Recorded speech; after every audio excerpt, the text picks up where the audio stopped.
नमस्कार. गीताज रेसिपीमध्ये तुम्हा सर्वांचं हार्दिक स्वागत. रोजच्या जेवणात कधी ना कधी काही कारणाने शिळी भाकरी ही उरतेच आणि मग आपलं ठरलेलं असते की दुसऱ्या दिवशी त्याचे तुकडे करायचे. पण खरे सांगायचे झाले तर शिळी भाकरी वापरून आपण कितीतरी झकास पदार्थ बनवू शकतो. भाकरीचे वडे, थालीपीठ, चिवडा, अगदी लाडूसुद्धा. आज इथे मी तुम्हाला बनवून दाखवणार आहे स्वादिष्ट आणि पौष्टिकी असे भाकरीचे कुरकुरीत वडे. चला आपण रेसिपीकडे वळूया. इथे 4 भाकरी मिक्सरमधून काढून घेतलेल्या आहेत. त्यामध्ये 3 टोमॅटो बारीक चिरून, 2 गाजर किसून घातलेत. कांदा आणि लसूण आत्ता सध्या खात नाही त्यामुळे कांदा नाही घातला आणि लसूण पण नाही घातला. 10-12 मिरच्या, जिरे आणि कोथिंबीर थोडीशी मिक्सरमधून फिरवून घेतली आणि ती घातली.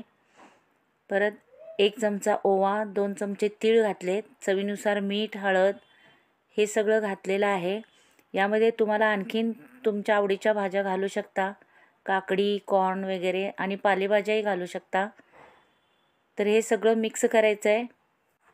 यामध्ये एक अर्धी वाटी कोथिंबीर घालायची आहे आणि हे सगळं मिक्स करायचं आहे. यामध्ये कांदा, काकडी हे नसल्यामुळे ह्याला ओलसरपणा टोमॅटोचा एवढा राहत नाही. त्यामुळे थोडं थोडं पाणी घेऊन हे मिक्स करायचं आहे. असा हा हातामध्ये असा गोळा व्हायला पाहिजे आणि असा गोळा झाला की त्याचा आपण कटलेटचा शेप देऊन घ्यायचा आहे. तुम्हाला कुठल्या हव्या त्या आकारामध्ये शेप तुम्ही देऊ शकता. असे हे गोळे करून ठेवायचे आहेत. इकडे तेल कढायला ठेवलेलं आहे. तर तेल कढलेलं आहे. एक एक गोळा टाकून त्याच्यामध्ये आपण हे वडे तळून घ्यायचे आहेत. दोन्हीकडून असे खरपूस भाजून घ्यायचे आहेत.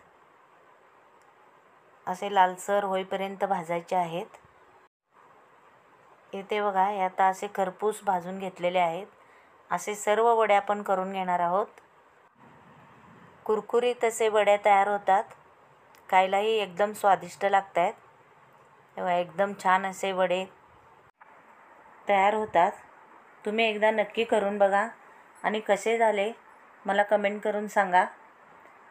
तर आता आपले हे कुरकुरीत भाकरीचे वडे तयार झालेले आहेत.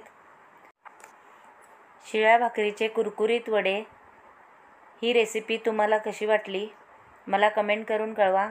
माझं चॅनल सबस्क्राईब करा, व्हिडिओला लाईक करा आणि हा व्हिडिओ इतरांना शेअरही करा.